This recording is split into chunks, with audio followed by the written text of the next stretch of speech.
Let us now look at some illustrations. You can find illustrations provided to you in Putra Plus. First, we have here the illustration for changes in accounting policy, where we have this company changing its method of valuing inventory from LIFO method to FIFO method. We are given the value for inventory for the 3 years, while the current year is 2018. Now, since we are dealing with changes in accounting policy, we have to apply the new policy retrospectively, that is, from as far back as possible. However, the management has already declared that they believe the effects would be the same, material-wise, if we were to apply only from 2016 onwards. So this company is applying the provision for limitations and stating the justification as well. We are also given the extract from the statement of financial position, its income statement, and the statement of changes in equity. Basically, what's shown here are the relevant components of assets and equity that will be affected by the change in the policy. Here we have inventory, and since changes in the value of inventory will affect the value of gross profit, thus net profit, therefore the value of retained earnings would also be affected.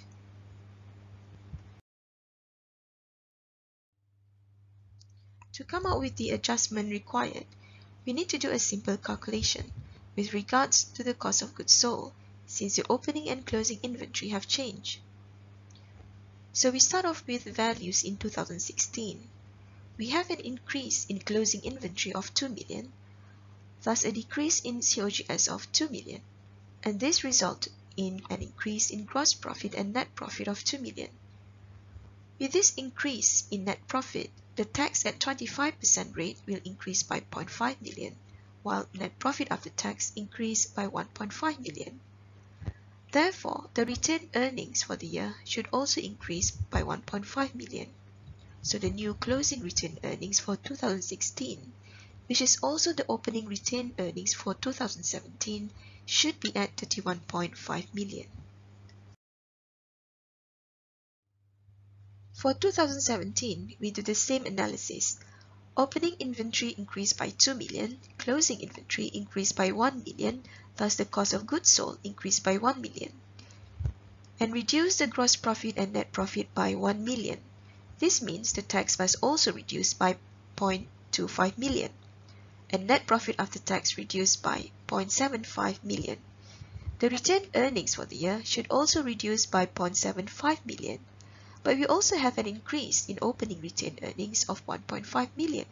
Therefore, the closing retained earnings for the year should be at 40.75 million.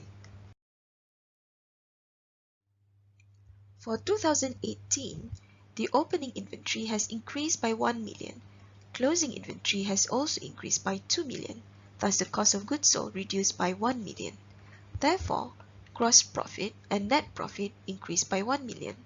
For that increase in net profit, tax will also increase by 0.25 million. Thus, the net profit after tax increased by 0.75 million. So the retained earnings for the year increased by 0.75 million, with the opening retained earnings also increased by 0.75 million. The closing retained earnings will now be at 61.5 million. So now we can adjust the financial statements accordingly. As given before, the adjusted ending inventory for 2016, 2017, and 2018, after applying FIFO method, are given at 10 million, 13 million, and 12 million respectively. Therefore, we need to show the change in value of inventory for the current financial year of 2018 and the comparative value in 2017. Since the values of opening and closing inventories have changed, so will the values of cost of goods sold.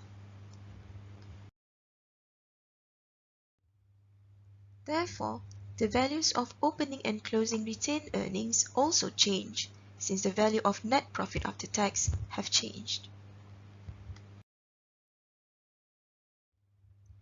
Now we can do the adjusting journal entries.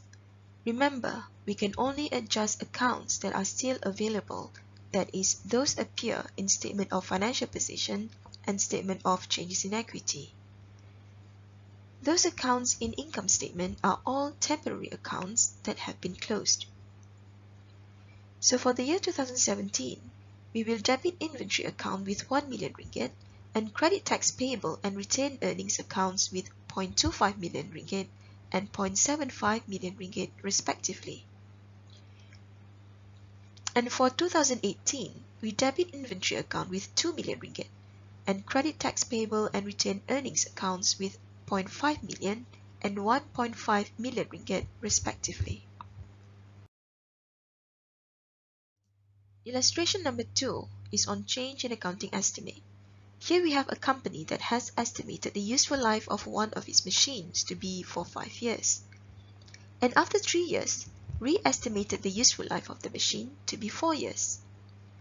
Accordingly, this will also change the estimation for its annual depreciation. For change in accounting estimate, as we discussed earlier, it is quite easy, as we are required to show the effects prospectively. So this simply means, for this case, we only need to determine the new annual depreciation given the new estimation of its useful life and charge the depreciation for the current year at the new amount.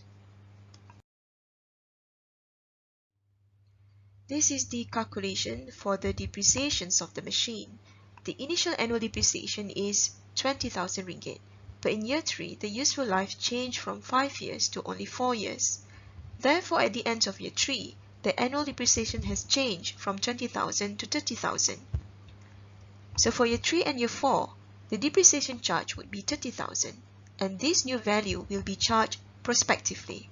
That is, for current year 3 and year 4, years that are affected by the change in the estimate. Illustration 3 is on correcting prior period errors.